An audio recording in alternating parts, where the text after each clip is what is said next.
While September is the time to rejoice as football season begins, it's also a time that we need to bring awareness to a serious cause.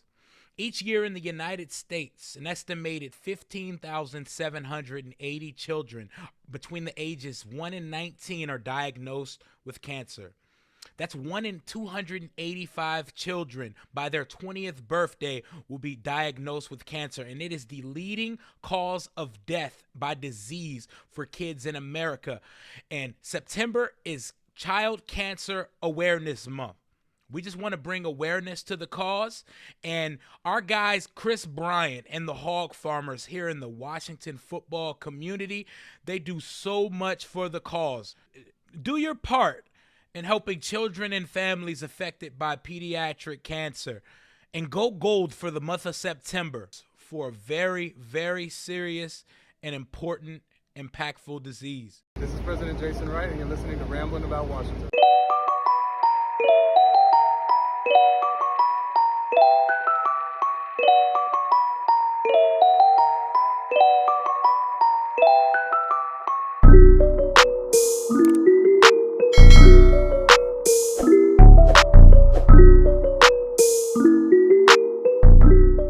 What's going on, Washington Football Nation? Today, I'd like to welcome to the show my guy, Rudy Hamlett, host of the Sidelines Washington, former Washington Brawl, but we're going to leave that one alone for the moment. What's going on, Parker?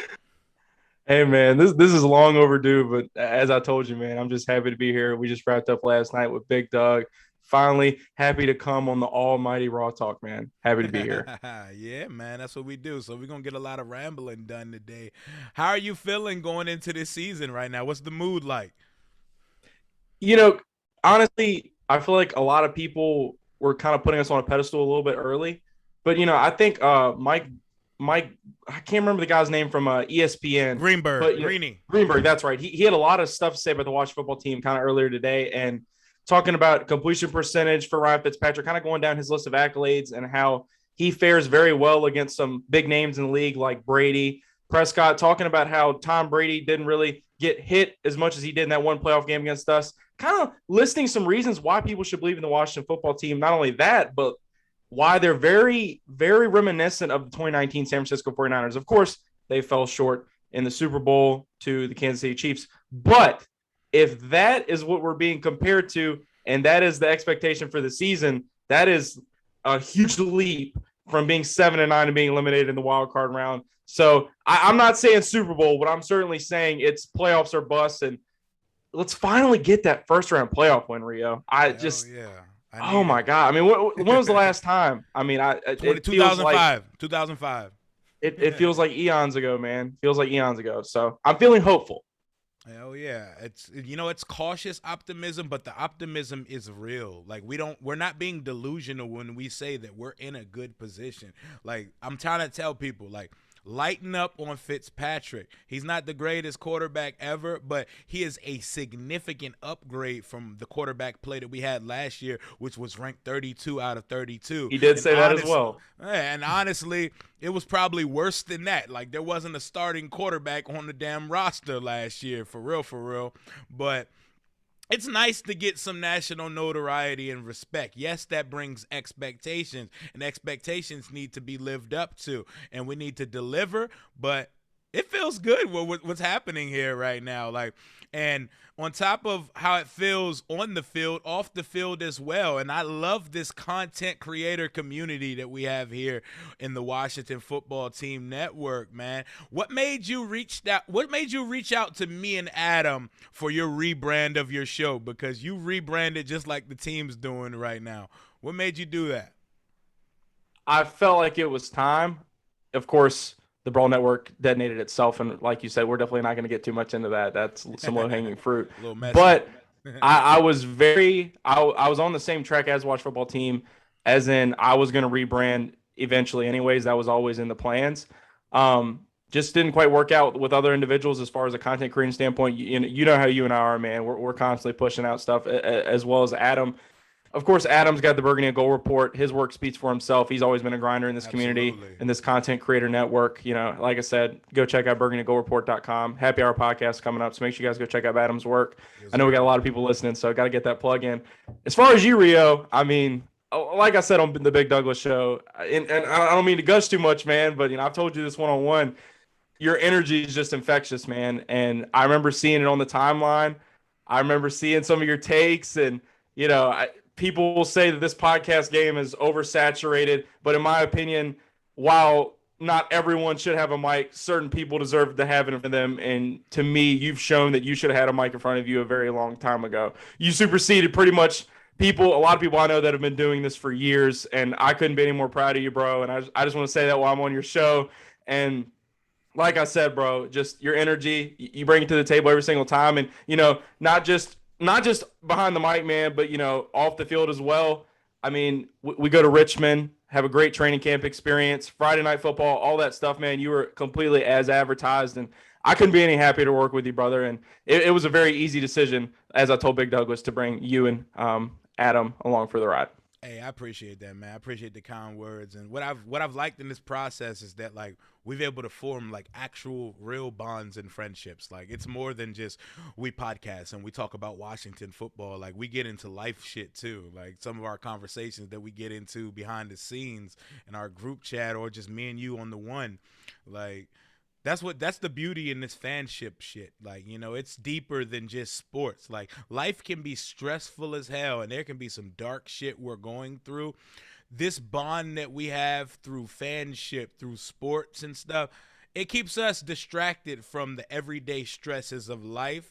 And for some of us, it's more than a hobby. And I enjoy doing this shit, and I enjoy doing the show with you and Adam as well. Y'all are great guys, but enough of the sappy shit. Let's get to it.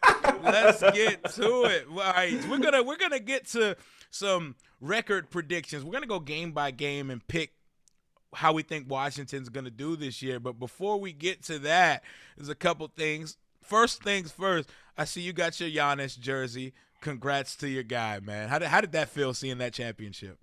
Well, as Drake said, you got to keep it a buck like Giannis. So it felt great. It felt absolutely great.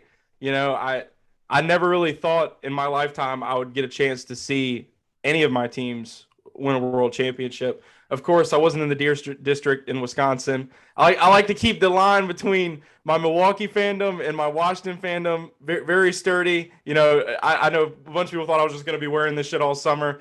Of course, I've been celebrating behind closed doors. It's been awesome. Man, Giannis Antetokounmpo, talk your shit, man. Don't fan however you choose to, bro. Giannis Antetokounmpo, in my opinion, is the best player in the NBA. I all love your boy LeBron James. I see what you're rocking, Space Jam over there. I feel like Giannis Antetokounmpo is also one of the most selfless players I've seen in NBA history, and he did not have to do what he did. He really didn't. He could have taken the easy way out, like a very specific someone that I'm not going to mention because I don't want to go on a rant about Kevin Durant on your podcast. But like I said, Giannis Antetokounmpo, in my opinion, did everything the right way. He busted his ass. He's one of the most humble players in the world, and might I say, the best player in the world. And the Milwaukee Bucks had kind of, had this identity. They can't win the big one, can't get out of the East.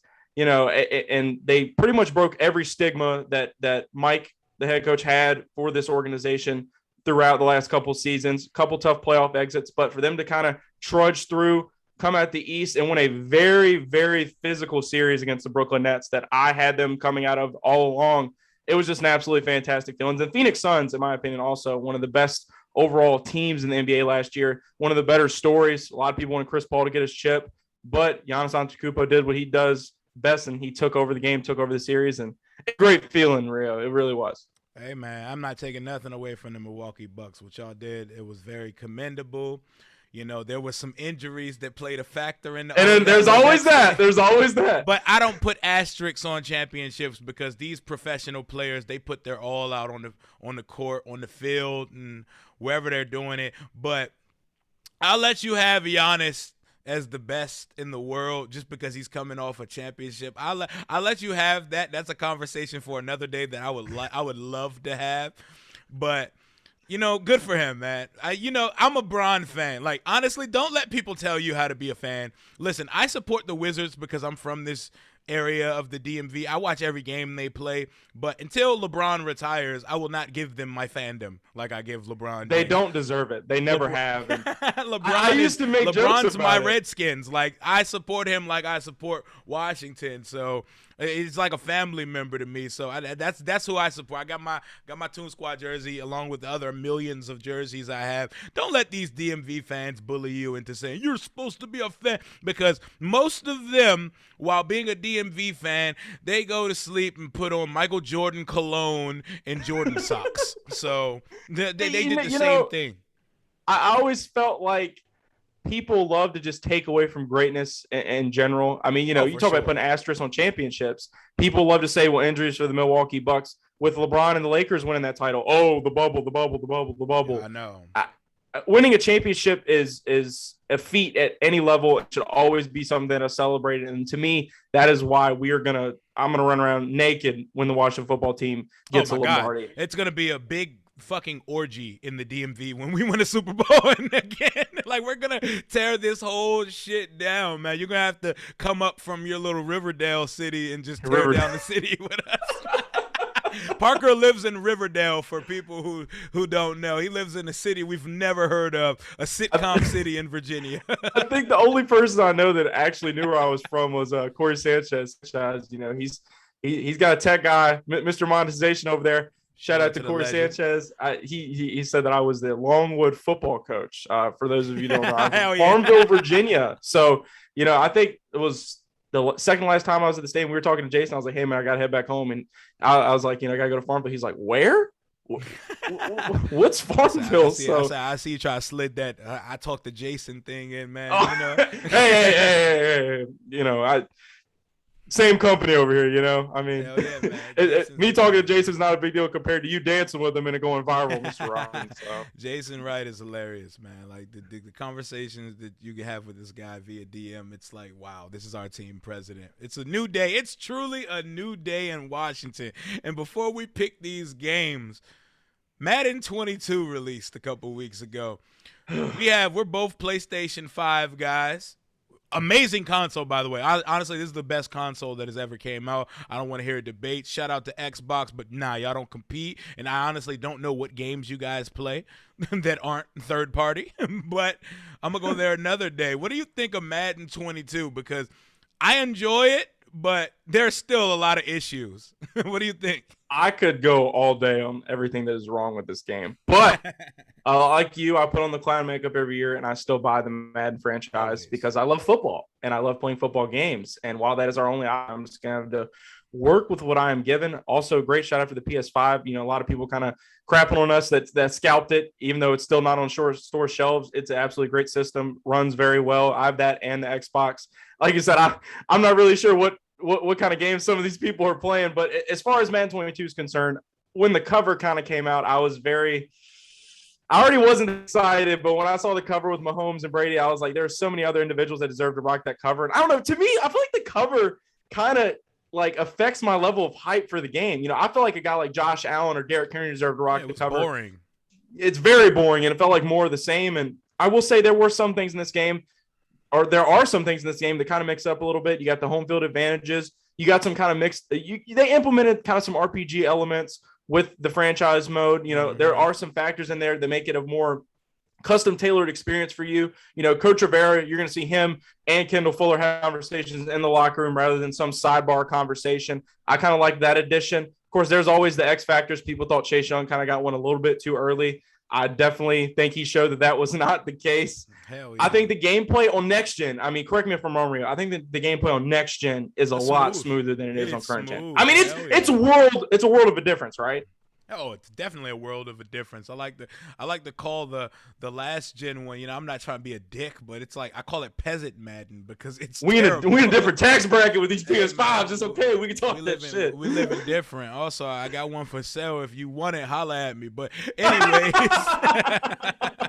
Madden 22. We're not gonna give EA Sports too much of our time. It's the same things. It runs smoother than last year's version. The same problems still exist. It's almost impossible to play pass defense. Getting a good, consistent pass rush is ridiculous, but I enjoy it. I love football. I'm always going to love football, but don't expect anything significant to change until 2K Sports somehow gets the damn NFL contract. But moving on from what are you gonna say? I got one more thing. Do you always play as a Washington football team you play online? Or are you like a favorite teams guy? When I don't play against someone random, when I'm playing against someone random, I'm always Washington. But when I'm playing against a friend, we go randoms. Like when me and Tay or me and George Carmi, shout out to them, we would just hit 3 random teams and pick from the 3 random teams that we got. How about you? I like that. I rock the Washington football team all the time. It's always fun beating the guys like Taylor Heineke at the helm. As far as the Washington football team in the game is, I mean, there's a lot of speed, but they're also very slow at the second level with linebackers. So you got to be very careful with how you use the Washington football team. But I will say, compared to recent years, we are probably one of the better teams in the game. That's definitely something to be happy about. And like you said, I'm definitely, until 2K gets that license, man, I'm just going to kind of wait around, bide my time. I'll tell you one thing, I'm very scared for NCAA. I'm afraid, but I need it. I need it in my life. And yeah, I see you do the Twitch thing and stuff. Speaking of video games, like what's your favorite game series and what game got you into being like, okay, I'm an avid gamer. Like I love this shit. I'm an avid gamer. Honestly, up to this point, definitely in recent memory, I've become more of a casual gamer. I mean, life happens. My first video game series I really, really liked growing up, and this is a very, very weird answer, I'm going to nerd out a little bit here, is Tenchu. It was a very old From Software franchise. Basically a ninja game, or takes place in feudal Japan where you assassinate people. And it was very simplistic, but the gameplay to me it blew my mind at the time. And of course, they've kind of struggled getting the IP going in current day. I know when Sekiro Shadows Die Twice came out, a lot of people leaked or thought that was going to be the new Tenchu game, including me. And when it wasn't, that definitely turned out to disappoint me. And I don't want to get into Sekiro. I don't want to break anything. That rage of playing that game, like I couldn't, like after like halfway through it, I had to trade it in. Like I've never been more upset and died. I did the same exact thing. I literally this is going to make me sound like a complete man-child. I almost cried when I beat that first boss. I mean, I was like, I cannot keep doing this. I have to stop doing this. When I beat the dude on the horse, I think he was the second boss. That's the guy. Yo, I was ready to just retire from gaming because that shit, like, you know what's more like, it's not as hard, but a much better version of that, like Ghost of Tsushima. That game was fucking I've been beautiful. playing the shit out of it, and the remaster just came out for PS5. PS5, yep. It's clean, and if you don't have it already and you are listening, you have a PS5, definitely check that as one of the better games period that's come out in the last 5 years. That shit is phenomenal. Like it's one of the most beautiful games I've ever seen, and the story's great. The combat is fire. You may have to tone it down on difficulty because it gets real once you put it up, but I like a challenge with game. But let's get to it. Let's get to what people are here for, because people can be like, all right, Rio, all right, I know your show is rambling, but you guys haven't talked football, and it's been about 20 minutes so far. Let's get to it. The Washington football team's schedule. I would ask you what your record prediction is, but you know what? We're just going to go through the schedule and see how it ends up. I have an idea of how I want to get there. I'm predicting the first 11-win season of my lifetime as a fan here. So let's hope we get to it in the process of this, and I'm going to try to mathematically keep it going that way. Week 1 next week versus the Chargers. We winning or we losing that game, Parker? Of course, I want to say that the Washington football team is going to come out on top, mainly because I know a lot of people that are going to be there.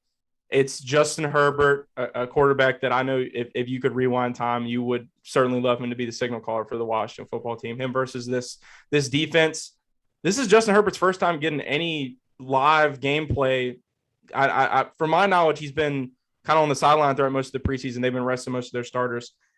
I think that this is going to be a very physical game, but this is going to be the one that got away. I think the Washington football team starts off 0-1 heading into that week against the New York Giants. I'm going to go with a W. I got it being a close game. I got it being something like 20-17. Herbert's going to do what Herbert do. Joey Bosa's a great pass rusher, but they didn't really add anything as far as getting to the passer defensively. Derwin James comes back, and that secondary does scare me, but I think we can.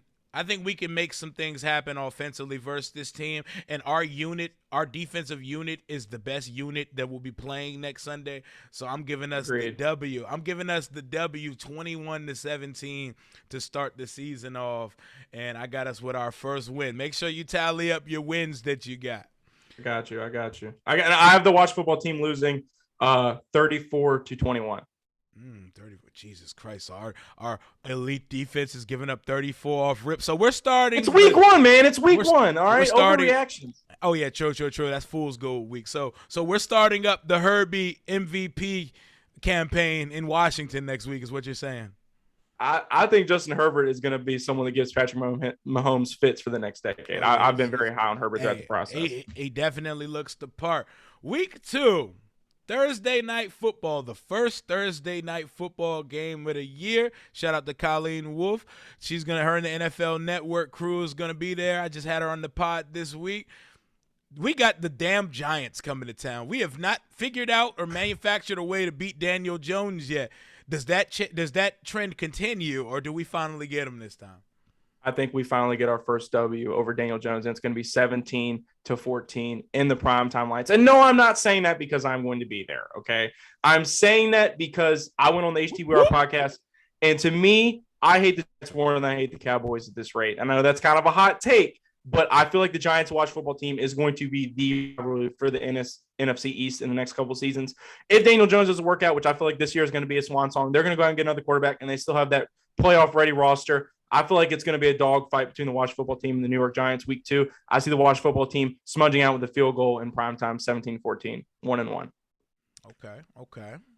1-1, and I got us going 2-0 to start the season. I'm drinking the Kool-Aid right now. I like what we're going to do. We're going to open the season with 2 home victories, and we're going to beat the Giants decisively in week 2.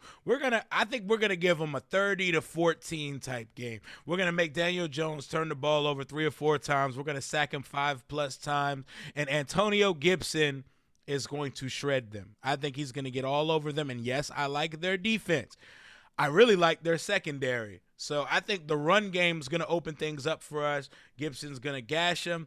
We are sitting at 2-0, and next week we're headed to Buffalo, where we're going to go jump through some tables in the tailgate there. No, I'm just kidding, but we're not going to do that. But this is where I'm going to have our first loss of the year. I'm not going to lie to myself. I like where we're heading. I like where the trajectory and needle is pointing. We're not on Buffalo's level yet. Stephon Diggs, Josh Allen and company, they're going to be a little bit too much for us. I was going to mention Steve Sims Jr., but he already has been released from that roster. We're going to get our first win. We're going to get our first loss of the year. We're 2-1. What do you think? I think, of course, I'm in the very same company to you. It's going to sound like I'm the pessimistic football team fan. I've watched football team falling 31-17 to the Buffalo Bills. Look, Josh Allen, fringe MVP candidate last year. Honestly, some people say he deserved to be the MVP in the National Football League last year. They had a Stephon Diggs, absolutely dynamic offense. Go ahead and get Emmanuel Sanders. You had that other receiver. Got a lot of the same defensive starters returning. Don't get me wrong, Kansas City got better too. But at the end of the day, when it comes to the elite company of the AFC, the Buffalo Bills are in that conversation. And I just can't see the Watch Football team coming out on top here. They're just not there yet. So I got us at 1-2 at the 3-week mark. Okay. Now we're going to week 4. We got the Atlanta Falcons in that beautiful stadium. If I travel to a game this year, most likely this is going to be the one I travel to. Might have to take a road trip down to Atlanta because I heard that Mercedes-Benz Dome, I heard it is fucking beautiful. We owe them one. So I probably should not pick us to win this game, but I believe we're better than them. They have a better quarterback. I think Calvin Ridley's going to go crazy now that Julio's out of town. He's opposite Russell Gage, and they got that freakazoid at tight end, Kyle Pitts. But I got us winning this game. I got us winning it in a shootout as well. I got us winning in the fashion of a 30-27 type of thing. And we're sitting at 3-1 in my book right now through the first quarter of the season. How about you? It's certainly not impossible for that to be the case. I mean, everything's on paper as we've been talking. We certainly do owe them one. I have the Watch Football team winning this game as well. You lose Julio Jones, which people are going to kind of downplay, but at the end of the day, that's a big deal. You had him and Kyle Pitts going into the season. That would certainly be a thing that a lot of NFL defenses would be scared of. But this Washington football team defense is up to the challenge. Like I said, Kyle Pitts, one of the best tight ends in recent memory. I think the highest drafted tight end ever, I want to say. I mean, Kyle Pitts has been an absolute freak, and I think he's going to be a freak, a fringe offensive player, rookie of the year candidate for the Atlanta Falcons. Also, but the story to follow here is the run game, and they're like last year not going to have a run game. And Matt Ryan is going to be on his last legs. Yeah, exactly. Mike Davis. People talk about his legs all they want. He's going to have to churn those things to get even probably 2 yards against this defense. So, and of course, their defense is their defense. They lost a lot of people going over to Dan Quinn and the Dallas Cowboys. I just don't see a lot on paper here with the Atlanta Falcons. I think last year when they had Todd Gurley, I kind of saw them as some dark horses of the NFC, and I said that same on the Burgundy Zone. But this year, this is going to be a down year, and Matt Ryan's exodus is looming. I have the Washington football team winning this one 27-21. And I have us at, what is that? Man, what am I at? I got us at 3. I got us at 3-1. That's right. I have us at 2-2. So Okay. And then next week we got J Boo, eat a W, Jameis Winston coming down to DC.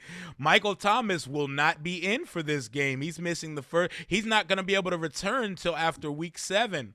So you know what? I got us starting at 4-1, man. I got us beating the Saints too. And don't worry, for everybody say, "Oh, Rio, you are way too excited right now." Trust me, there about to be L's aplenty coming up on the schedule. I'm not even gonna lie to myself. We're gonna lose stretch. We're gonna lose some games we should win, and we're definitely gonna win a 1 or 2 that we're supposed to lose. But we're sitting at 4-1 because although I think Jameis is going to solidify himself as the long-term answer in New Orleans, because I think Sean Payton's just that damn good, and they could clean up and make a quarterback-friendly system for him. I think being without Thomas versus our defense, he's going to have a vintage Tampa Bay style Jameis Winston game, and it's going to be a turnover fest. We're going to get to him plenty and often, and we're going to get a couple picks. We're probably going to pick 6 one of them, and we're 4-1 through 5 weeks, and it's pandemonium in the DMV right now. Jameis Winston's a guy that a lot of people want the Washington football team to pursue, but a lot of people, football people know that once he formed that relationship with Sean Payton and Drew Brees retired, he was going to try to be the heir to the throne. I think people are giving Payton and Winston a little bit too much credit, a little bit too early. They had one good preseason game, and they're ready to crown him. I think talent's never been a question for Jameis Winston. We all know that. Never. But like you said, Michael Thomas not being on the field for this game is very big. And I certainly think we owe the New Orleans Saints one. When I think of the Saints, I think of Drew Brees taking his little victory parade in prime time and the national media kind of laughing at us. Think about it back in 2018. Absolutely shredding us. People, I don't know what the over-under is for this. I don't know who's the odd-on favorite, but I think the Washington football team blows out the New Orleans Saints on October 10th. I think I have a final score of 31-10. I have the Washington football team absolutely annihilating Jameis Winston and the New Orleans Saints, who are going to have a down year. I know that you say Jameis Winston will be the heir to the throne, but to me, this is an audition for Jameis Winston for other teams. He is still going to make all those mistakes, those pick sixes. That's still Jameis Winston. I think he's done a lot of growing up, but at the end of the day, I don't know, man. He is not the adult that Drew Brees was. It's just not. He isn't, but I think J Boo's he's gonna bounce back. I hope so. I love Jameis Winston. I think he's gonna bounce back with him, but they're not gonna bounce back versus us because we're beating them. Eat a W. We got 4 wins right now for me. What do you got us at 3-2? 3-2. 3-2, and I got us at 4-1, and then we're gonna hit the stretch of the schedule where we got Mahomes coming to town. Then we gotta go to Rodgers, and then we gotta go to Mile High, and we have to go. Then we got Goat Brady, the God, Sir Thomas, the rematch. Yeah, I'm gonna go ahead and just keep it a buck with you. There's 4 games I just mentioned. We're gonna lose 3 of them. We're going to lose to the Chiefs, the Packers, and the Bucks. And we're going to beat the Broncos in Mile High. So for me, that will take us to 4-4 through 8 games. How do you see those 4 games playing out? Well, I love that. Even Hold on. Wait. That'll take us. That's 9 games. So that'll be 5-4. I'll be at 5-4 after we get through the Bucks game. For me, I have the Washington football team losing 3 of those 4 games as well. I think they're going to barely lose the Kansas City Chiefs. I think that's going to be a nail biter. And I think that the Chiefs are just going to show their offensive greatness and how much better their offensive line's gotten throughout the season. I got them losing that one. Score is kind of irrelevant. I also see a lot of the same with Packers. I mean, you're going all the way to Green Bay, Wisconsin, and Aaron Rodgers swan year. I don't see us coming out on top there either. Now, here's where it gets interesting for me. The Denver Broncos, I see us losing that game. I think the traveling, I think going to Mile High, that's something that not a lot of people are going to, take into account. But, all this traveling football team is going to certainly take a toll. Not really sure how everything sets up on the week. But I think we're beating the Tampa Bay Buccaneers this year. I really do. I think if you add Daron Payne, Matthew Ioannidis, a couple different people to this defensive line, I think they're going to get even more pressure than they already did on Tom Brady in that playoff game. And, of course, people say, oh, well, they weren't ready for Taylor Heineke. They didn't game plan for Taylor Heineke. Of course, that Heineke thing probably wouldn't strike twice. And at that point in the season, we're not going to be in that position. But we do have Ryan Fitzpatrick. We do not have bottom of the league quarterback play. And at that point, we will know our identity. So you got us beating the champs? I have us beating the champs. And I'm not saying it's going to be by a lot, but we are going to win that game. I'm trying to be in attendance. I think the Washington football team, I'm going to put it this way. The Tampa Bay Buccaneers escaped the Washington football team. And people could say I'm drinking that Kool-Aid. That's fine. I think the Bucs are going to be right back in the NFC title game, but the Washington football team is going to get that win to validate their valiant performance in the playoffs, because at the end of the day, they stayed the same, which certainly wasn't a bad thing, but the Washington football team only got better in the offseason. So I have us going 1-4 in that stretch as well. So I think that puts me at 4-5. You're 4-5. I'm 5-4. Yeah, that's right. Yep. Yeah, so you and my dad both think that we're gonna beat the Bucs. I disagree, but it would be lovely. Trust me. So we're 9 games through. I got 5 wins. You got 4 wins, which is right on par to what my predictions were a couple months ago. All right, so now we got Ron's return to Carolina. That's a win for me. They can't lose that. They can't lose that game. I hope we go to Carolina and beat the dog shit out of them. I honestly still think Sam Darnold will be that quarterback at that point, because I think he's going to look like a different guy in a different system too, because that whole Jets situation, although he did stink up the joint most nights, like I'm not sure many people would have thrived in that environment. Zach Wilson will. Oh no, the environment's already different though. Like Darnold didn't get to play with some of the things that Wilson's gonna get to play with, or the coaching staff. They know Adam Gase there with his crackhead eyes at press conferences. That's not there anymore. But yeah, I got us with a easy dub versus the Panthers. I think we're gonna blow them out, even though I like that team under Matt Rule. I just love how, and I like that team under Matt Rule as well. Oh, we owe them. We owe them after. We owe them big time, because if it was not for Dwayne Haskins and that absolutely piss poor performance, Taylor Heineke gets more playing time. I think we win that game. And guess what? Had we won that game, there wouldn't have been all that anxiety going into Week 17 about a playoff berth. Ron Rivera would have clinched a playoff berth against his old team last year, and Dwayne Haskins took that away from us. So at the end of the day, I'm on the same page with you as Sam Darnold. As much as people want to beat up the head coaches about how things go in certain situations, I feel like a lot of that blame also needs to go to the quarterbacks. And you talk about those days where Sam Darnold doesn't really show up. To me, that was 9 times out of 10. He goes to a very well-coached Matt Rule team with a lot of young talent. I think they're the only team younger than us in the NFL. I think they average like 24 and a half years old, kind of is their average across the entire roster. So I like Carolina Panthers this year. I think they have a lot of really good young pieces, but Sam Darnold is just a guy, and he's going to show. There's your phrase, Jag. Sam Darnold to me is just a Jag, probably one of the most overdrafted Jags in recent memory. So I got the Washington football team coming out on top because, like you said, Rio, we owe them one.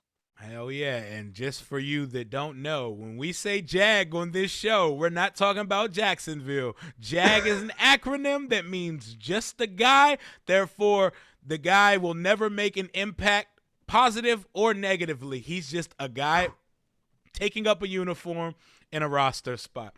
Okay, so that for me, that's 6 wins. So I'm at 6-4 through 10 games. What are you, 5 and hold up, whoa. We're at 10 games, right? My math sucks. Yes. Right now. Yeah, we're at 10 games. We should really be keeping track of this stuff. Hell yeah, I'm doing this shit mentally right now. I should probably be writing it down, but you know what I'm saying? We're doing this shit on the cuff right now. Fuck it. I got 6 wins right now and 4 losses. So we're 10 games through. We're going next week. We got Seattle coming to town.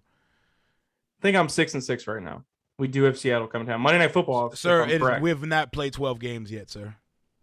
Oh God, I'm really bad at math. I'm 6-4, so I imagine you're 5-5 because you're one game behind me. Okay, I need to start writing this stuff down. All right, Seattle Monday Night Football. Let's keep it moving. Yep, in DC. I said every year we got to have a game that we win that we probably shouldn't. I don't think Seattle's that good, and this is just about that time of year where Seattle starts taking a dip and Russ's play starts to dip a little bit. We're going to beat them on Monday night. We would have beat them last year if Morgan Moses wasn't slogging his fucking knee up the field on the final drive, because even bum-ass Dwayne was finally catching rhythm and moving us up the field to win that game. They gave us every chance to come back and win that game. We're going to beat them on Monday Night Football. We're going to win a Monday Night Football game at home, which is a rarity and scarcity in this town. We are sitting at 7-4 through 11 games in my prediction. So if I'm at 5-5, I have us going 5-6. I think this is going to be a very rainy night at FedEx on Monday Night Football.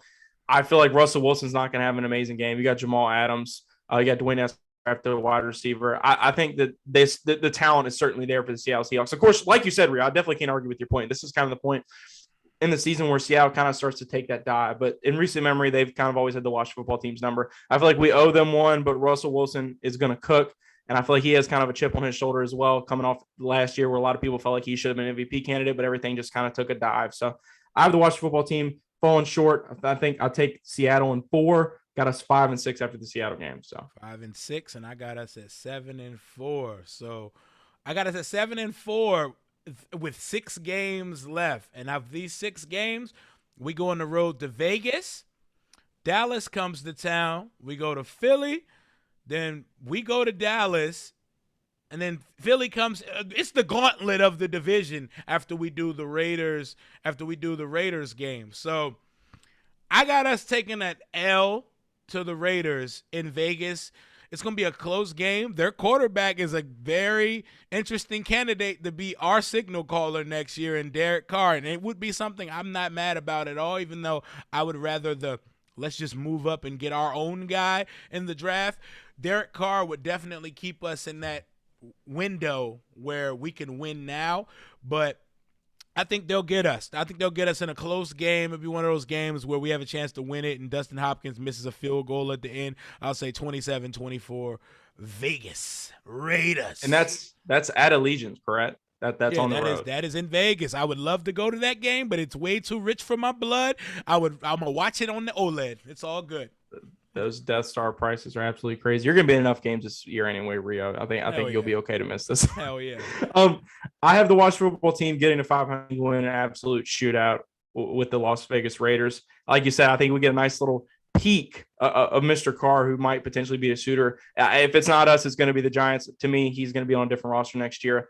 I think that Mayock and Gruden and everyone, just the drafting over the last couple of seasons for the Las Vegas Raiders has just been reach after reach after reach after reach. And as much as, as long as this 10-year contract is for Mr. Gruden, at the end of the day, all things are eventually going to catch up to you. And I think Derek Carr might be one of those guys that can end up kind of voicing some of his dismay. I have the Washington football team coming out on top, 28-24, putting us right at 6-6 going into the Cowboys next week. All right, 7-5 to 6-6. This is interesting because there's 5 games left to end the year, and for me to get to my 11-6 prediction, I'm going to have to pick 4 out of the 5. I think I'm going to have to renege and go back to 10-7 because that's the way it's setting up. I'm not sure, but we are going to beat Dallas on December 12th when they come to town. I cannot wait for that. I've never been to a Dallas-Washington game, but now that I'm a season ticket holder, it'll be my first time in the building. It's going to be electric. Hopefully they're at full strength, so there's no excuses. I want us to be all over Rain Dakota Prescott all night, and I got us winning in an old-fashioned, close heart attack. I'm going to freaking have an anxiety attack game, 24-23 Washington, and we're sitting at 8-5 through 13 games. This is going to be a hard game. That I definitely agree with you on that. This kind of gives me, I'm not going to lie to you, some 2018 vibes when they came to town. We had Alex Smith at the helm, and we got a big win over them. Very, very tight contest. You said you want them at full strength, but at the end of the day, Rio, I think we can both agree that they're not, that at that point, they're probably not going to be at full strength. Mm-hmm. So I have the Washington football team winning 19-11. I think they'll be up maybe, disgusting. Yeah, it's disgusting, but that's what those games are, is disgusting. And I think the Washington football team owes them one, and I think Dak is going to formally meet Mr. Chase Young in this defensive line, and he's going to come very acclimated to the level of physicality that they bring. Like you said, a very ugly football team, but I have to watch football, and I have a 7-6 going into the next week. 19-11 is fucking disgusting. You can see it though. You can see it though. Oh, I you definitely can see it because with these divisional like games, they get really mucked up sometime, and they get really ugly, especially with Dallas. Like, I've seen some ugly days. Back to the Quincy Carter days of Dallas, man. This is a December game as well, Rio. This is a December game. It's gonna be cold. All right, now we're gonna get a little disrespectful real quick. I'm gonna skip over a couple things. Look, this is what we're gonna do. We're gonna go ahead and chalk both Philly games up as W's. Thank you. We're gonna. They suck. I'm gonna keep it a buck with you. I'm gonna keep it a beam with you. I'm sorry, all about the birds. My guy Chip, Colleen Wolf, everybody I know that likes the Eagles. Y'all suck, and we're going to sweep y'all again, and it's going to be bad. It's going to be bad both times. We're going to be playing Gardner Minshew by that time because Jalen Hurts is not an NFL quarterback. I'm going to stick to my guns with that. I hope he does succeed because, he's a good guy, but I don't see it. I do not see it. If it wasn't for 1 year with the quarterback whisperer named Lincoln Riley, he would not have been drafted into this league, in my opinion. But I'm gonna go ahead and chalk. I'm gonna chalk 2 wins up right now versus Philly and give us. That's 10 right now. So we got a Giants game to close the year, and we got the game on December 26th at Dallas. For me, that's gonna be a split. I think Dallas gets us in Dallas, and we beat the Giants to close the year, which is a sweep. So for me, that's how we get to 11-7 as a football team. So there's 2 games left. We got the Giants game and the Cowboys game is what you're saying. Game. Yes, sir. I got the Washington football team splitting both series with the Giants and the Cowboys. I got us finishing 9-8. But it's going to be I lied. I have us at 10-7.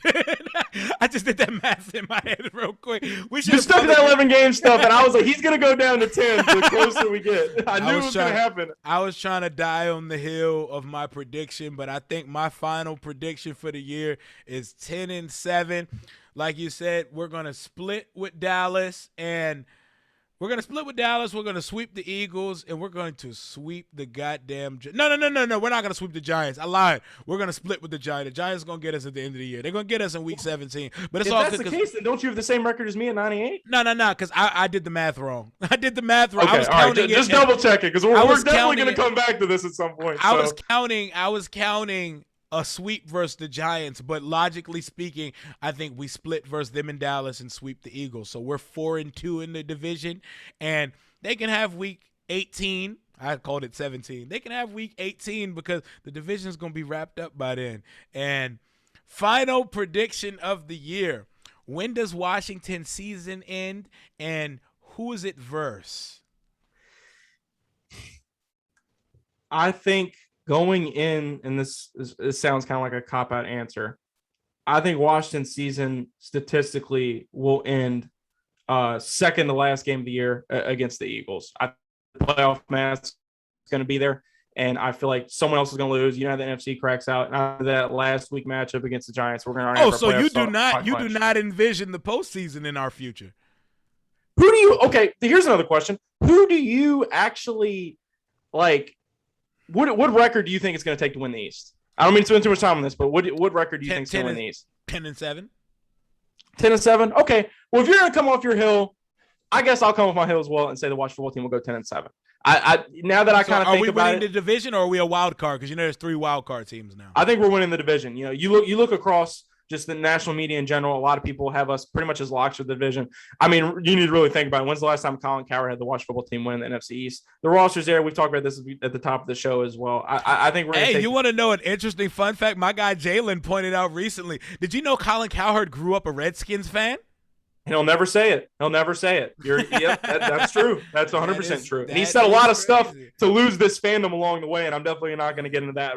I respect Colin's craft. I respect his sports outlook as well. I like Colin as well. Dream guest for the show. But, yeah, he was a Redskins fan growing up. That's a great by Jalen right there. His daughter looked good, too, but that's another conversation. Damn right she does. I don't follow her. Hey, and you guys leave Dak's sister alone, bro. She's 17. Since y'all lurking people on Twitter. Oh, yeah, leave Dax. I Oh seen that. God, Yeah, man. people need man. Ugh. Wild time. But I got our season ending in the divisional round versus the Green Bay Packers. I got us winning a game in the wild card round at home. Hopefully we're the Nickelodeon game because that shit was hilarious. I'm trying to see Fitzpatrick throw. Well, I'm gonna be there in person if it's at home, but when I watch it back, I'm trying to see the slime cannons go off when Fitzpatrick throws the bomb to Diami and Terry in the playoffs. Man, they're bringing it back for another year. What do you got us? What do you got us doing in the playoffs? I have us losing in the first round, unfortunately. God damn it, to- Parker. God damn it. Drink the Kool-Aid with me. God damn it. Damn it! No, it wouldn't be the first round because we have the win in the division. No. Oh my God, I was losing in the divisional round to the San Francisco 49ers. It's not a team. These are two teams that are parallel to each other. A lot of comparisons. Man, I'll tell you, if people listen to this one think we know shit about what we're talking.